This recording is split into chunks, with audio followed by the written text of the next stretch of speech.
and good morning to all of you guys. Today we are starting NCERT class 6 chapter 3. आज जो है हम NCERT के class 6 के चैप्टर 3 को स्टार्ट करने जा रहे हैं. इससे पहले चैप्टर 1 एंड चैप्टर 2 ऑलरेडी हमने कंप्लीट कर चुका है और वो प्लेलिस्ट में मौजूद होगी.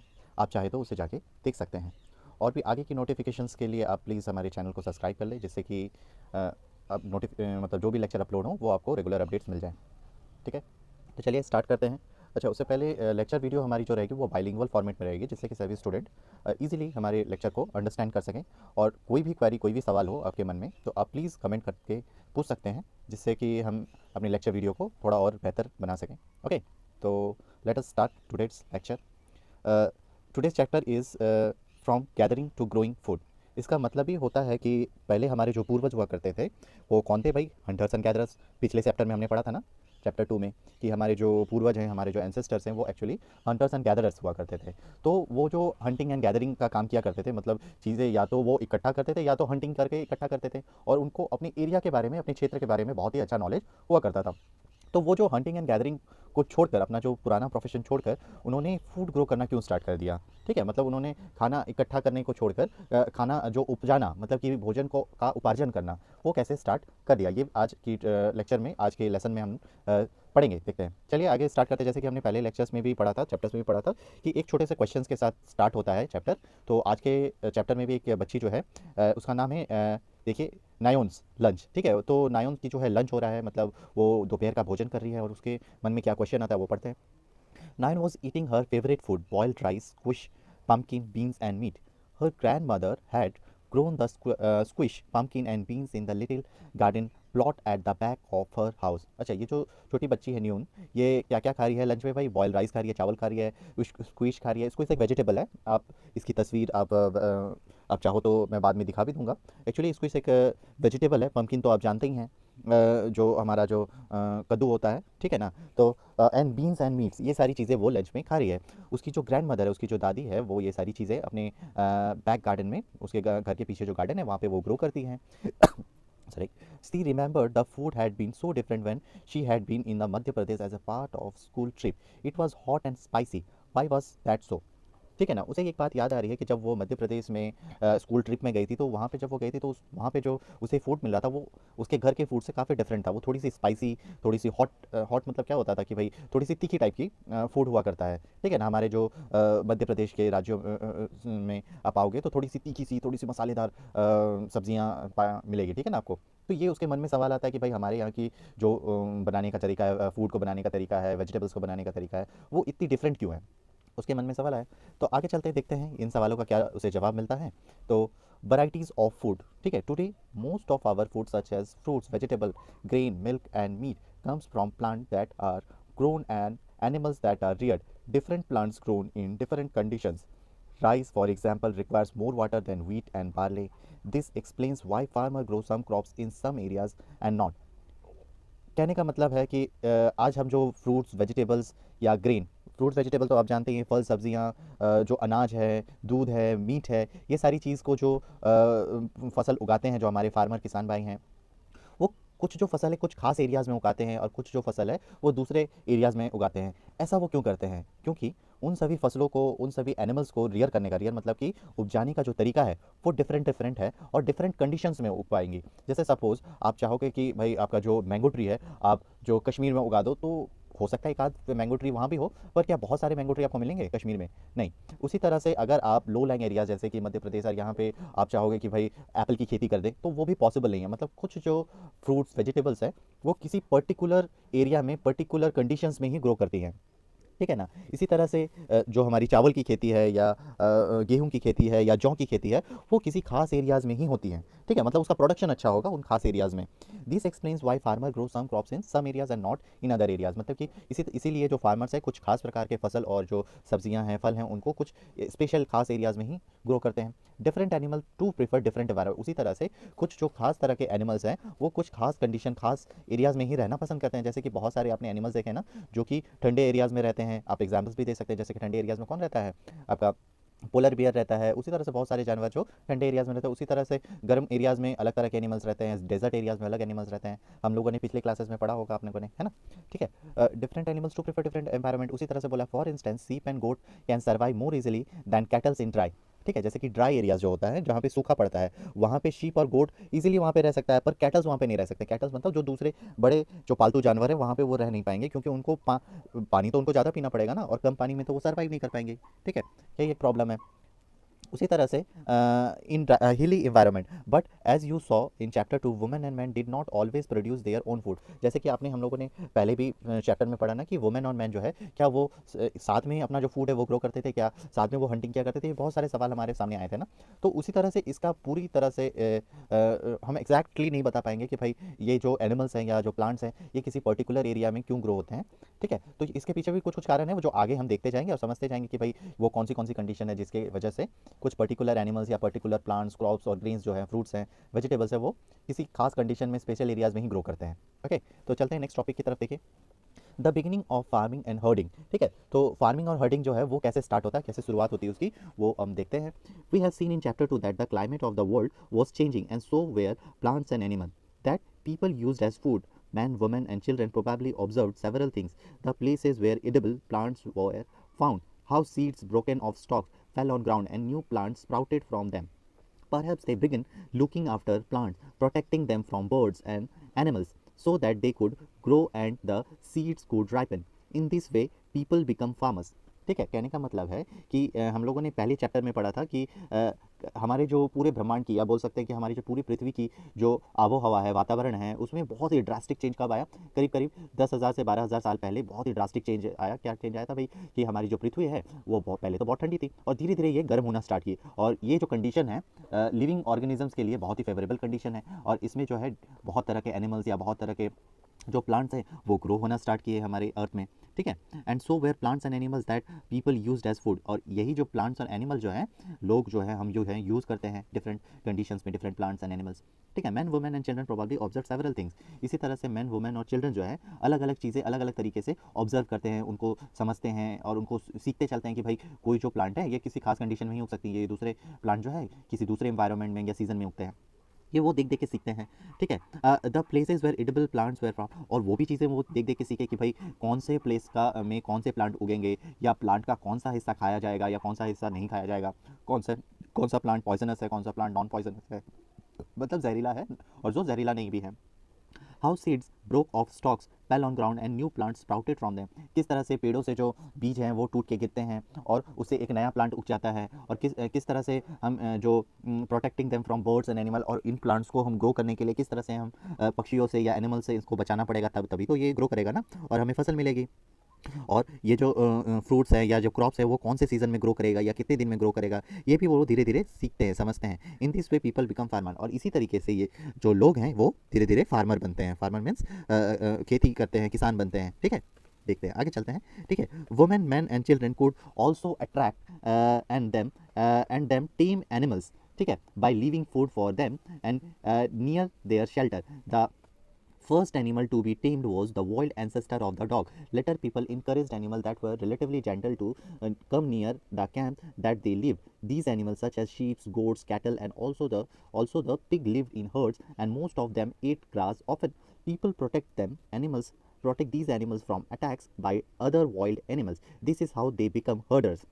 ठीक है, कहने का मतलब है जो वुमेन है, चिल्ड्रंस है या मैन है, वो क्या करते हैं, पहले तो पालतू जानवर हुआ नहीं करते होंगे, तो वो धीरे धीरे किस तरह से जानवरों को पालतू बनाते हैं। सबसे पहले तो उन्होंने अपने घर के आसपास उन्होंने खाना देना स्टार्ट करा होगा एनिमल्स को, और धीरे धीरे उनके लिए घर बना दिया होगा। तो ये क्या हुआ कि भाई जानवरों को अगर आप प्यार करोगे तो वो भी आपसे अट्रैक्ट होते हैं ना, जैसे कि बहुत सारे जानवर से हम प्यार करते हैं ना, जैसे कि डॉग है या कैट्स हैं या बहुत सारे एनिमल्स हैं जिसको आप प्यार करोगे तो वो देखिएगा आपके पास, अब जब खाना दोगे तो वो आपके उसी टाइम पे वो आपके पास आ जाएगा, या आप उसके लिए घर बना दोगे तो वहाँ पे वो रहने लगेगा।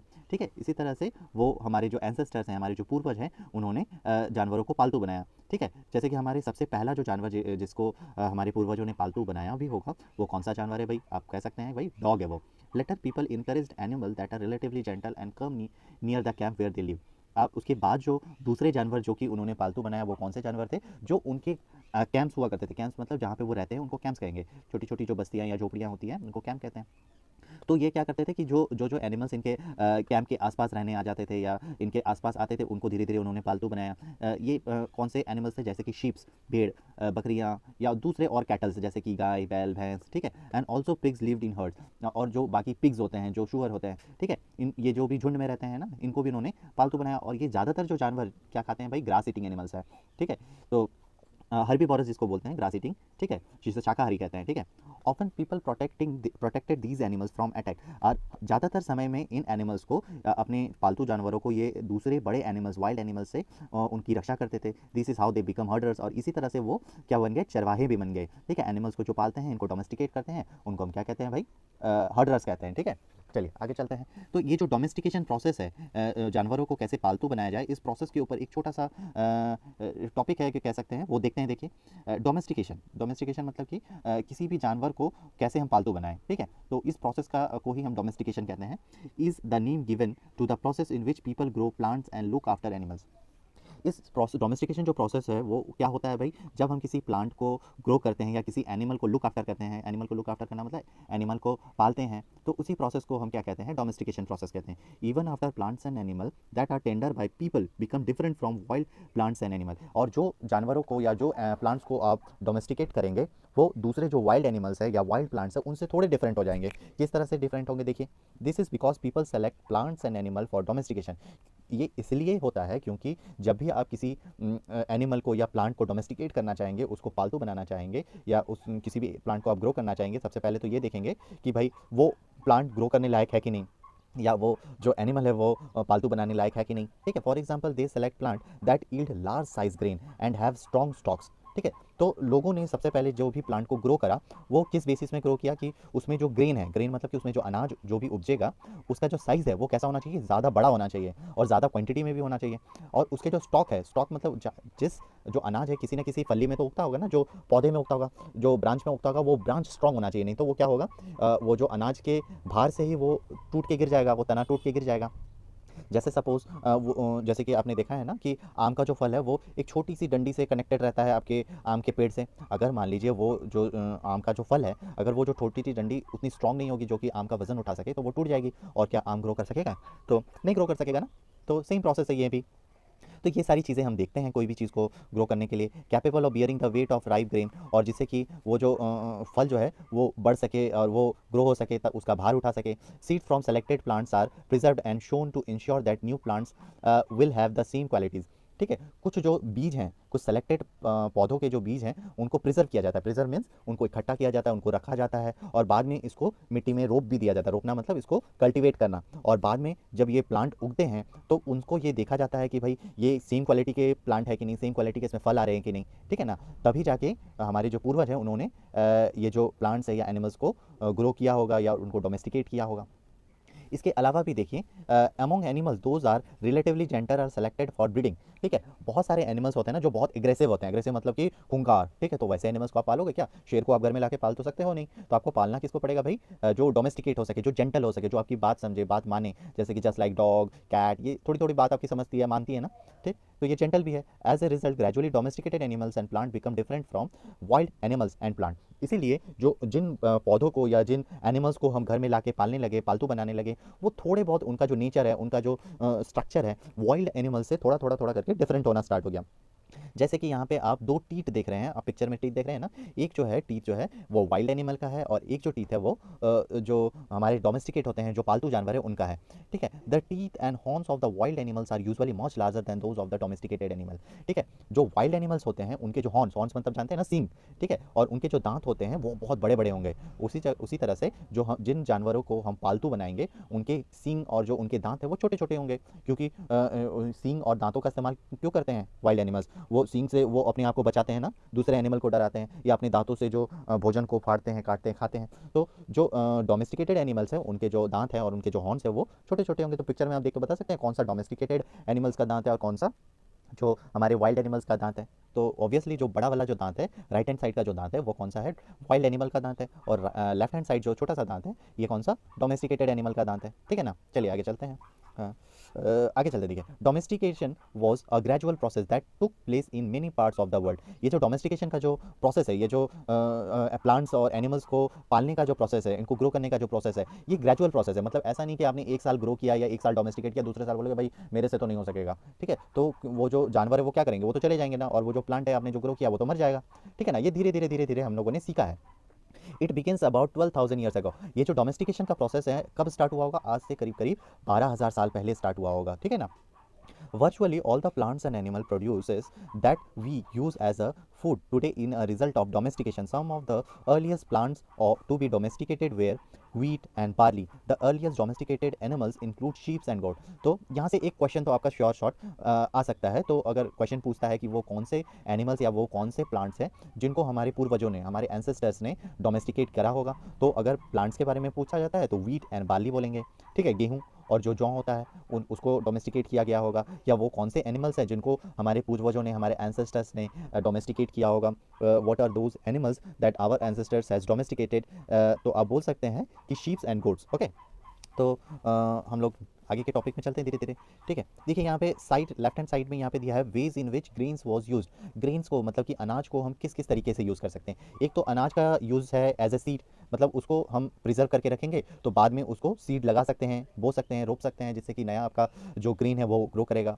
और ग्रेन को हम यूज़ कर सकते हैं एज अ फूड, मतलब अनाज को हम जैसे कि चावल है या गेहूँ है या जौ है या और भी कोई भी जो सीड है उसको या ग्रेन है उसको हम खा सकते हैं, या किसी को गिफ्ट कर सकते हैं, मतलब दूसरे को दे सकते हैं जिससे कि वो उसका यूज़ कर सकते हैं। या इस ग्रेन को हम स्टोर कर सकते हैं, मतलब इसको हम इकट्ठा करके रख सकते हैं ताकि आने वाले समय में उसका हम यूज़ कर सकें। तो डिफरेंट डिफरेंट तरीके से इसको ग्रेन को हम यूज़ कर सकते हैं। चलिए कोई बात नहीं, हम टॉपिक में आ जाता है। A new way of life, धीरे धीरे जो है हमारे एंसेस्टर्स के लाइफ में क्या क्या चेंजेस आए वो हम यहाँ पे देखेंगे। चलिए, if you plant a seed you will notice that it takes some time to grow. अगर आपने कभी भी कोई भी प्लांट लगाया होगा तो आपको ये बात तो ज़रूर पता होगी कि कोई भी प्लांट तुरंत ग्रो नहीं हो जाता, उसको ग्रो करने में थोड़ा बहुत वक्त लगता है, ठीक है। तो वो जो टाइम लगता है, वो क्या वक्त लगता है, वो क्या कितना देर लगेगा, कितना देर नहीं लगेगा, ये कैसे हम बता सकते हैं। तो कुछ तो देर लगेगा ना, थोड़ी देर, 1 महीने 2 महीने, साल, 1 साल 2 साल 4 साल, कुछ तो टाइम लगेगा।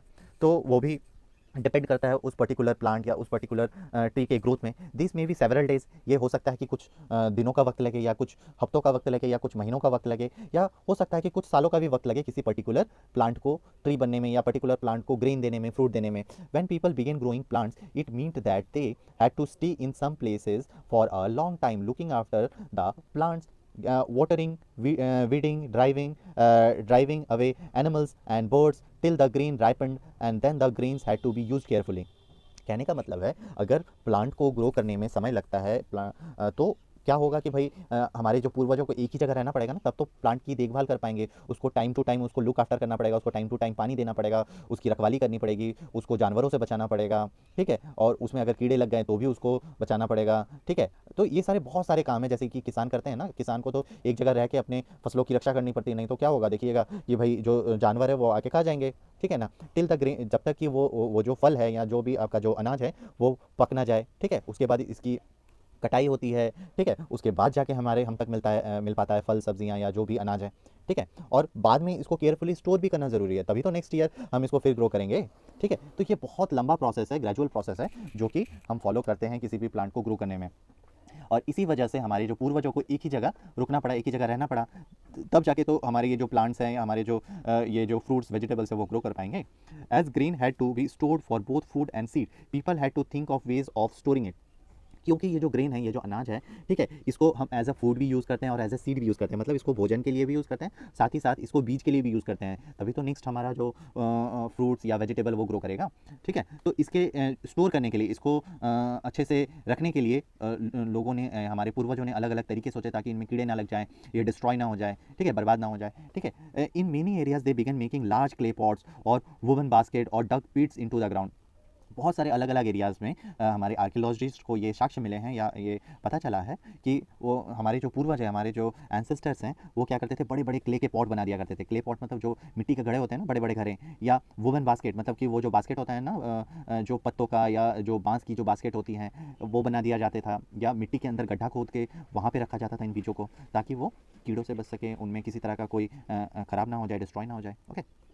तो ये सब काम करते थे। स्टोरिंग एनिमल्स, ठीक है। अब जहाँ तक बात है ग्रेन्स को हम स्टोर करने का, वो तो कर सकते हैं, पर एनिमल्स को कहाँ स्टोर करें भाई, ठीक है। एनिमल्स मल्टीप्लाई नेचुरली, ठीक है। एनिमल्स में जो मल्टीप्लिकेशन है वो नेचुरली होता है, मतलब कि एक एनिमल जो है अपने ही जैसे एनिमल को जन्म देगा, ठीक है। जैसे कि बकरियाँ जो हैं या जो हमारे जो डॉग्स हैं वो अपने ही जैसे बच्चों को जन्म देती है ना, इस तरह से उनकी जो संख्या है वो धीरे धीरे बढ़ती रहती है। Beside if they are looked after carefully they provide milk, अगर इसका आप देखभाल करोगे तो ये आपको क्या देगी, मिल्क भी देगी, which is an important source of food and meet.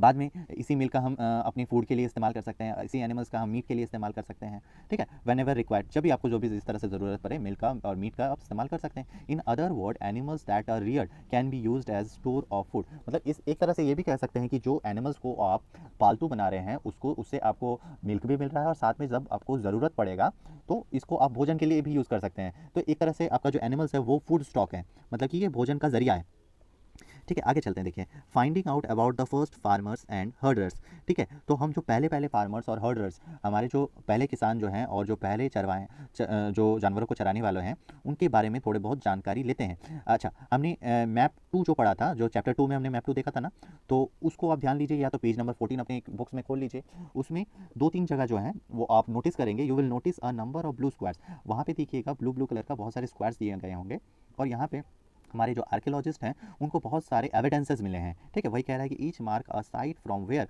Archaeologist have found evidences of early farmers and herders, हमारे जो पुरातत्ववेत्ता हैं, ठीक है, आर्कियोलॉजिस्ट हैं, उनको बहुत सारे एविडेंसेस मिले हैं। किनके एविडेंसेस मिले हैं भाई, हमारे पूर्वजों के, हमारे जो पहले के फार्मर्स या पहले के जो चरवाहे हुआ करे होंगे उन सभी का एविडेंसेस मिला है। These are found all over subcontinent, ये हमारे पूरे भारतीय उपमहाद्वीप में हर जगह मिले हैं ये evidences. Some of the most important one are in the north west, ठीक है। तो ये जो हमारा नॉर्थ वेस्ट एरिया है उसकी तरफ ये एविडेंसेस मिले हैं। In first day and Kashmir, in present day Kashmir and in east and south India, आज को जो कश्मीर का एरिया है वहाँ भी बहुत सारे एविडेंसेस मिले हैं हमारे पुरातत्ववेत्ता को, और साथ ही साथ ईस्ट और साउथ इंडिया, मतलब हमारे दक्षिण क्षेत्र में, ठीक है, हमारा जो दक्षिण भारत है वहाँ भी बहुत सारे एविडेंसेस मिले हैं, जिससे कि ये हमें पता चलता है कि हमारे जो पूर्वज हैं, हमारे जो फार्मर्स हैं, हमारे जो हर्डर्स हैं, हमारे जो जानवरों को चराने डोमेस्टिकेट करने वाले जो हमारे पूर्वज हैं वो कैसे रहते होंगे, किन तरीकों का इस्तेमाल करते होंगे।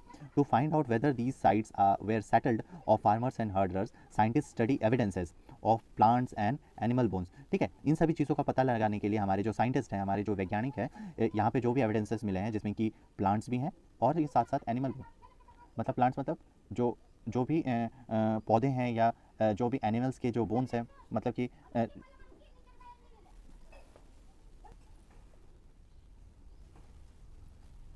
of plants and animal bone. One of the most exciting finds including remains of burnt grains. These may have been burnt accidentally or in purpose. हमारे जो आर्कियोलॉजिस्ट हैं उनको बहुत सारे एविडेंसेस मिले किनके, प्लांट्स के, एनिमल के बोन्स के, ठीक है। इससे ये बात तो पता चलती है कि भाई हमारे जो पूर्वज हैं वो खाना पका के खाते होंगे, या ये भी हो सकता है कि ये जो ग्रेन्स है जो कि एक्सीडेंटली बर्न हो गया होगा, इससे उनको पता चला होगा कि भाई जो अनाज है उसको पका के भी खाया जा सकता है, ठीक है। Scientist can identify these grains and so we know that the number of crops were grown in different part of the subcontinent. They can also identify the bones of different animals, ठीक है। Look at the table below to see whether weather नहीं है, where evidences of grains and bones of domesticated animals have been found, ठीक है। तो ये बात भी देखना पड़ेगा कि भाई बहुत सारे ऐसे एविडेंसेस मिले हैं, बहुत सारे ऐसे साक्ष्य मिले हैं जिससे कि हमें ये पता चलता है कि बहुत तरह के ग्रेन्स और बहुत सारे तरह के एनिमल्स भी डोमेस्टिकेट किया गया होगा, ठीक है ना। तो डिफरेंट डिफरेंट जगह में क्या क्या एविडेंसेस मिला है वो हम देख लेते हैं। जैसे कि वीट, बार्ली, शीप एंड गोट का जो एविडेंसेस मिला है वो मेहरगढ़ में, जो आज का जो हमारा पाकिस्तान है ना, वहाँ पे मेहरगढ़ है एरिया, वहाँ पे ये एविडेंसेस आर्कियोलॉजिस्ट को मिला है, वीट का, बार्ली का, शीप का, गोट का, ठीक है। अवशेष, अवशेष मतलब वो सारी चीज़ें जो आज से हज़ारों साल पहले मिट्टी में कहीं दब गई होगी या कहीं ना कहीं दब गई होगी, वो सारी चीज़ एक्सकेवेट करके, वहाँ से खुदाई करके हमारे आर्कियोलॉजिस्ट ढूंढ निकालते हैं। बहुत सारा, जैसे कि कोधीवाल, ठीक है, आज का जो उत्तर प्रदेश है, ठीक है, यूपी जिसे हम कहते हैं ना, वहाँ पे राइस या फ्रैगमेंट्री एनिमल बोन्स, मतलब कि जो राइस के कण मिले होंगे या एनिमल्स के बोन मिले होंगे, ठीक है। उसी तरह मेहरगढ़ है, उत्तर प्रदेश में ही मेहरगढ़ जो है, ठीक है, यहाँ पे राइस और कैटल मिला है। गुफकल में वीट एंड लैंटन मिला है। बुरसोम, जो आज का जो कश्मीर है वो उसको बुरसोम कहते थे, वहाँ पे wheat and lentil, dogs, cattle, sheep, goat, buffalo, बहुत सारी चीज़ें मिली हैं। उसी तरह चिरान जो है आज का जो बिहार है वहाँ पे वीट, ग्रीन ग्राम, बार्ली, ठीक है, ये सारी चीज़ें को एविडेंसेस मिला है। हालूर जो आंध्र प्रदेश में है वहाँ पे मिलेट, कैटल, शीप, गोट, पिग, बहुत सारी चीज़ें मिली हैं।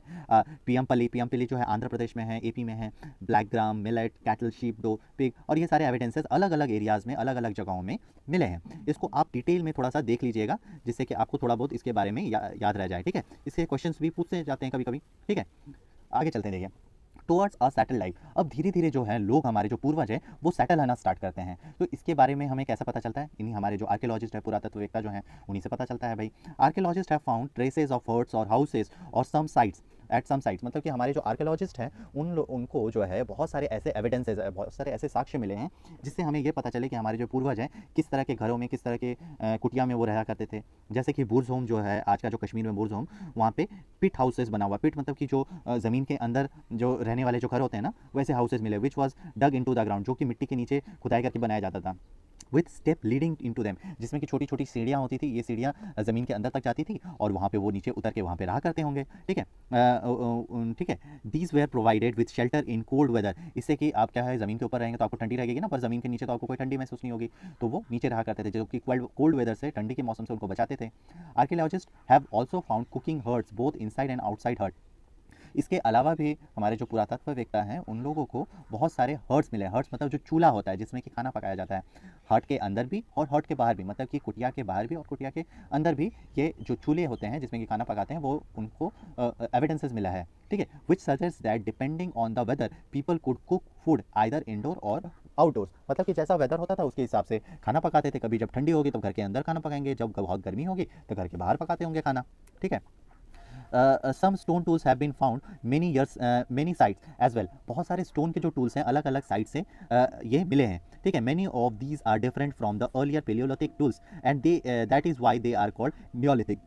ठीक है, जो पेलियोलिथिक में बहुत पहले के जो होते थे ना, नियोलिथिक मतलब नया, जो बाद के टूल्स है वो हमारे जो पुराने वाले टूल्स हैं, पेलियोलिथिक टूल्स का हमने चैप्टर 2 में पढ़ा भी था, उसको आप जाके देख सकते हो, पर बाद के जो नियोलिथिक जो टूल्स हैं वो काफ़ी ज़्यादा डिफरेंट है। क्या डिफरेंस है भाई, देखते हैं। These includes tools that are polished to give a fine cutting edge, देखिए ये काफ़ी तीखे तीखे से है ना भाई, इसको काफ़ी घिस के शार्प किया गया, और इससे शायद हो सकता है कि जानवरों का शिकार के लिए इन सभी पत्थरों का यूज़ करते होंगे। These include tools which are polished and given a fighting cutting edge and mortars and pestles used for grinding grains and other plant produces. Mortars and pestles are used for grinding grains even today. ठीक है, motor मतलब बड़े बड़े पत्थरों का use करके हम grains को पीसते हैं ना, अनाज को पीसते हैं। ठीक है, even today several thousands years later at the same time tools of palaeolithic types continue to be made and used and remember some tools were also made of bones. ठीक है, वो जो पेलियोलिथिक जो टूल्स हैं, बहुत सारे tools जो हैं पत्थरों से भी बनते थे। आज भी देखिएगा बहुत सारे टूल्स हम इस्तेमाल करते हैं ना, बहुत सारे टूल्स ऐसे भी हुआ करते थे जो कि पत्थरों के ऊपर हड्डियों को या वुड को बांध दिया जाता था, जिस तरह से वो एक्स जैसा हो जाए, जिसका वो इस्तेमाल करके अपना काम को ईजिली कर सकें। ठीक है ना, आप देख सकते हैं ये टूल्स का जो तस्वीर है यहाँ पे दिया गया होगा। आगे चलते हैं। देखिए, many kinds of earthen pots have also been found, these were sometimes decorated and were use for storing things, people began using pots. ठीक है, बहुत जगह में ऐसा भी एविडेंस मिला है जहाँ पे अर्थ एंड पॉट मिला है, मतलब मिट्टी के घड़े मिले हैं। इनको क्यों क्यों यूज़ करते होंगे आपको पता है ना भाई, अर्थ एंड पॉट में आप कुछ सामान रख सकते हैं, पानी रख सकते हैं। ठीक है, और कहीं कहीं हो सकता है कि इसको डेकोरेशन के लिए यूज़ करा जाता होगा, डेकोरेशन मीन्स सजावट के लिए। ठीक है, इन सभी चीज़ों के लिए यूज़ किया जाता है। पीपल बिगन यूजिंग पॉट्स, ठीक है, for cooking food, specially grains like rice, wheat and lentils and that now become an important part of the diet. ठीक है, ये भी हो सकता है कि इन पॉट्स का इस्तेमाल वो राइस को, व्हीट को या और भी कोई सब्जियों को पकाने के लिए यूज़ करते होंगे, जो आज भी हम लोग ऐसे ही करते हैं ना, कि किसी ने आज तो हम लोग स्टील के या बहुत तरह के एल्युमिनियम के या बहुत तरह के जो इंडक्शन के आ गए हैं ना बर्तन, तो उसमें हम कुक कर लेते हैं। लेकिन पहले हमारे जो पूर्वज हुआ करते होंगे वो ये मिट्टी के घड़ों का इस्तेमाल किया करते होंगे अपने भोजन को पकाने के लिए। ठीक है, तो beside they begin weaving clothes using different kind of materials, for example cotton that could now B grown. ठीक है, और इसके बाद जो है क्लोथ को वीव करने के लिए, क्लोथ को वीव करना मतलब क्लोथ को बनाना। ठीक है, तो क्लोथ को वीव करने के लिए भी वो डिफरेंट काइंड ऑफ मटेरियल का यूज़ करते होंगे, जैसे कि कॉटन। कॉटन मीन्स तो आप जानते हैं भाई, जो कपास होता है, ठीक है, जिससे कपड़ा बनता है ना, ठीक है, उसका भी इस्तेमाल किया करते होंगे। Did thing changes everywhere and all at once, क्या ये सारी चीज़ें हर एक जगह में चेंजेस एक साथ आई या धीरे धीरे आई होंगी, इन सभी चीज़ों को भी हम देखेंगे। In many areas, men and women still continue to hunt and gather food, and elsewhere, people adopted farming and herding slowly। ठीक है, धीरे धीरे जो लोग हैं, धीरे धीरे जो मैन और वुमेन हैं, ये जो हंटिंग गैदरिंग जो है वो छोड़कर वो डोमेस्टिकेशन सीखे होंगे। ठीक है, और बहुत सारा एरियाज ऐसा भी होगा जहाँ भी आज भी हंटिंग एंड गैदरिंग करते हैं। ठीक है, over several thousands years. Beside, in some cases, people try to combine these activities, doing different things during different season. ठीक है, बहुत सारा ऐसा भी एरियाज है जहाँ पे हमारे जो पूर्वज हैं अलग अलग चीज़ें अलग अलग तरीके से करते होंगे, अलग अलग सीजन्स में करते होंगे, ठीक है, डिफरेंट एक्टिविटीज़ को, ठीक है, अलग अलग कामों को. What about our customs and practices, हमारी जो पुरानी रीति रिवाज है उन सभी का क्या, ठीक है. Archaeology does not tell us directly about these, हमारी जो आर्कियोलॉजी है, हमारा जो पुरातत्व है, इन सभी चीज़ों के बारे में डायरेक्टली, ठीक है, पूरी तरह से बता तो नहीं सकता है, लेकिन एक थोड़ा बहुत अंदेशा लगा सकते हैं. Scholars have studied the lives of present day farmers who practices simple agriculture, हमारे जो आर्कियोलॉजिस्ट हैं, हमारे जो पुरातत्ववेत्ता हैं, उन्होंने आज के किसानों का, आज के एग्रीकल्चर का, ठीक है ना, उनके बारे में जो स्टडी किया है. They have also studied the life of herders, और इनके अलावा जो हर्डर्स हैं, हर्डर्स का मतलब मैंने बताया ना भाई, हमारे जो चरवाहे हैं उन सभी का लाइफ भी उन्होंने स्टडी किया. Many of these farmers and hunters live in a group called tribes, ठीक है, ज़्यादातर जो हमारे हंटर्स हैं, गैदरर्स हैं, फार्मर्स हैं, ये छोटे छोटे ट्राइब्स में रहते हैं. ट्राइब्स मतलब जो इनका कबीला होता है या इनका जो ग्रुप है उनमें वो रहते हैं. Scholars find that they follow certain customs and practices that may have existed earlier as well, ठीक है. हमारे जो स्कॉलर्स हैं, हमारे जो इस के बारे में पढ़ते हैं, उनका ये मानना है कि ज़्यादातर जो ग्रुप्स हैं, ज़्यादातर जो ट्राइब्स हैं, कबीले जो हैं, वो कुछ एक सर्टेन टाइप के कस्टम्स को प्रैक्टिस करते हैं. कस्टम्स मतलब रीति रिवाज को प्रैक्टिस करते हैं, और ये हज़ारों सालों से ये इस तरह के रीति रिवाज को फॉलो करते आ रहे हैं. तो ये थोड़े बहुत एविडेंसेस मिले हैं, ठीक है ना. चलिए आगे देखते हैं. ट्राइब्स के बारे में एक छोटा सा यहाँ पे टॉपिक दिया गया, इसको आप चाहे तो पढ़ सकते हैं. देखिए यहाँ पे और भी बहुत सारे कुछ छोटे छोटे पॉइंट्स दिए हैं, इनको आप पढ़ लेना, ठीक है. आगे चलते हैं. देखिए, a closer look living and dying in Mehrgarh, ठीक है. तो पेज जो मैप नंबर 2 है, जो पेज 14 में बुक में आपने देखा है ना, चैप्टर 2 में, तो उसको आप थोड़ा सा ध्यान से मैप को आप देख लेना. This site is located in a fertile plain, जो मेहरगढ़ वाला एरिया है उसको आप स्पॉट आउट करो, वो काफ़ी ज़्यादा फर्टाइल एरिया है. क्योंकि मेहरगढ़ हमने कहाँ देखा था, मेहरगढ़ देखा था जो आपका यूपी और जो पाकिस्तान से फैला हुआ जो पूरा एरिया है उसको शायद मेहरगढ़ कहा जाता होगा. ये काफ़ी ज़्यादा फर्टाइल एरिया, क्योंकि यहाँ पे बहुत सारी नदियाँ भी बहती थी. नियर द बोलन पास के आसपास है, which is one of the most important route for Iran, ठीक है. यहीं से होकर ईरान की तरफ जाया जा सकता है, ठीक है. मतलब जो हमने बोला ना कि जो पंजाब के ऊपर वाला जो एरिया है, जो पाकिस्तान के ऊपर वाला जो एरिया है, इसको हम मेहरगढ़ कहते थे, ठीक है. और यहीं पर बोलन पास भी, यार इसी पास किसको कहते हैं भाई, जो पहाड़ों के बीच से जो रास्ता जाता है उसे हम पास कहते हैं, ठीक है. और ये इंपॉर्टेंट रूट था ईरान में जाने का, ठीक है. Mehrgarh was probably one of the places where women and man learn to grow barley and wheat and rear sheeps and goats for the first time in this area. It is one of the earliest villages that we know about, ठीक है. मेहरगढ़ ही वो areas हैं जहाँ पे जो औरत हैं, मर्द हैं, इन्होंने बार्ली ग्रो करना, वीट ग्रो करना सीखा होगा, जौ गेहूँ ग्रो करना सीखा होगा, या एनिमल्स को पालतू बनाना सीखा होगा, मतलब कि जो सीप्स हैं या गोट्स हैं इनको पालतू बनाना सीखा होगा, ठीक है. और यही जो है कुछ अर्लीस्ट विलेजेस हैं. अर्लीस्ट विलेजेस मतलब जो हमारे सबसे पुराने विलेजेस में से एक हो सकते हैं. Archaeologist who excavated the site found evidences of many kinds of animal bones from the earliest levels level. These include bones of wild animals such as deer and pig, ठीक है. इसमें बहुत सारे एनिमल्स के बोन्स हैं, ठीक है. इसमें जैसे कि जो भी टूल्स मिले हैं उसमें बहुत सारे एनिमल्स के बोन्स मिले हैं, ठीक है. वाइल्ड एनिमल्स के बोन मिला है जिसमें कि डियर, पिग भी शामिल है, ठीक है. In later levels they found the bones of sheeps and goat, ठीक है. जो मिट्टी को खोदा गया तो पहले वाले जो लेयर है उसमें एनिमल्स के बोन मिले, दूसरे वाले लेयर में शीप और गोट के बोन्स मिले. And in the later levels, उसके बाद के लेवल में, बाद के लेयर में कैटल के बोन्स कॉमनली मिले हैं. Suggested that this was the animal that was generally kept by the people, और यही सारे वो एनिमल्स होंगे जो जनरली लोग पालते होंगे, इसको डोमेस्टिकेट करते होंगे. ये थोड़ा बहुत हमें जानकारी मिला है. आगे चलते हैं. देखिए आगे क्या है. हाँ, other kinds of Mehrgarh, other finds of Mehergarh include remains of squares of rectangular houses. Each houses had 4 or more compartments, ठीक है. some of which may have been used for storage. देखिए ये जो है एक छोटे से घर का नक्शा है, ठीक है. ये देखिए इसमें 3 या 4 कंपार्टमेंट्स है ना, और ये कंपार्टमेंट में से हो सकता है कि कुछ कंपार्टमेंट्स का यूज़ या कुछ रूम्स का, कमरों का यूज़ जो है वो ग्रेन को स्टोरेज करने के लिए यूज़ किया जाता हो, ठीक है, या और भी पर्पज़ के लिए यूज़ किया जाता है. जैसे आपके घरों में भी बहुत सारे कमरे होते हैं ना, हर कमरे का कुछ अलग पर्पज़ है. एक स्टडी रूम है, एक ड्राइंग रूम है, कुछ बेडरूम है, ठीक है. तो इसी तरह से हर एक कमरे का कुछ अलग अलग यूज़ है. When people die, their relatives and friends generally pay respect to them. People look after them, perhaps in the behalf that there is some form of life after death. ब्यूराइल इन, ठीक है. वो क्या होता था, उन हमारे जो पूर्वजों का ये भी मानना था कि भाई जीवन का जो ख़त्म होने के बाद, मतलब इंसान की मृत्यु के होने के बाद भी इंसान की जो को फिर से जीवन मिल सकता है. इसीलिए वो जो भी जिनकी भी डेथ हो जाती थी उनको प्रॉपर रिस्पेक्ट देके उनको दफनाया जाता था, ठीक है. तो ये क्या होता था, देखिए. Burials in one such arrangement, several burial sites have been found in Mehergarh. In one instant, the dead person was buried with goat, which were probably meant to serve as food in the next world. कहने का मतलब है कि एक मेहरगढ़ में एक जो कब्र मिला है, एक डेड ब्यूराइल मिला है, जिसमें कि एक डेड बॉडी को एक गोट के साथ दफनाया गया था। इसका ये मतलब हो सकता है कि मे भी जब इस इंसान को फिर से जीवन मिले तब उसको भूख लगे, तो इसको ये गोट दिया गया है, ठीक है ना, ताकि इसको इसकी जो जो भूख है वो मिट सके, ठीक है। बहुत सारी अलग अलग एरियाज़ में अलग अलग मान्यताएं हो सकती हैं, तो ये हमारे पूर्वजों की मान्यता होगी, ये उनका मानना होगा। ओके, आगे चलते हैं। देखिए, अ क्लोज़र लुक, जो हमारा मेहरगढ़ आपने देख लिया होगा, उसके बाद जो दूसरा एक जो पॉइंट है वो है दाऊजली हेडिंग्स, ठीक है। तो आप सेम मैप में दाऊजली जो प्लेस है उसको ढूंढिएगा। This is a site on the hill near the Brahmaputra valley. Brahmaputra valley कहाँ पे है? जो चाइना और म्यांमार से देखिएगा एक बहुत बड़ी नदी आ रही है, उसे हम ब्रह्मपुत्रा कहते हैं, और इसकी वैली में या इसकी इसी एरिया में दाऊजली मिलेगा। Here stone tools including mortars and pestles have been found, और यहाँ पे हमको बहुत सारे एविडेंसेस मिले हैं, जिसमें कि मोटार्स हैं या पिस्टल्स हैं, ठीक है, बहुत तरह के जो पत्थर हैं उनका एविडेंसेस मिला है। This include that people were probably growing grains and preparing food from it. इससे ये भी हमें पता चलता है कि भाई हमारे जो पूर्वज हैं शायद इन पत्थरों का इस्तेमाल करके आग जलाया करते होंगे, खाना को पकाया करते होंगे, ठीक है, ये हम मान सकते हैं। Other find included jadeite, a stone that can have been brought from China. Also, common are find of tools made of fossil wood, ancient wood that are hardened into a stone and pottery. ठीक है, एक तरह का जो stone है जो जिसे हम जेडाइट कहते हैं, ये एक्चुअली चाइना में मिलती है, तो शायद वहाँ से यहाँ पे लाया गया होगा, ठीक है, ये भी हो सकता है, ठीक है। और बाद में ये फॉसिलाइजेशन के थ्रू, फॉसिलाइजेशन प्रोसेस होता है जिसमें कि कोई चीज़ जो है वो फॉसिल्ड हो जाता है, बाद में बहुत दिनों बाद भी ये वैसा का वैसा ही रह जाएगा, ठीक है। तो यहाँ तक है, आगे चलते हैं। देखिए, इसके बाद और कुछ है नहीं, तो चैप्टर आपका यहीं पर फिनिश है, और कुछ क्वेश्चंस यहाँ पे दिए गए हैं, तो क्वेश्चंस आप लोग देखिए। एक्सप्लेनेशन तो इजीली हमने कर दिया है, और जो क्वेश्चन में अगर किसी क्वेश्चन में डाउट होता है तो आप कमेंट में लिख सकते हैं, और अगर आपको शायद इसके आंसर्स चाहिए तो हम आंसर्स भी इनके दे देंगे, ठीक है ना।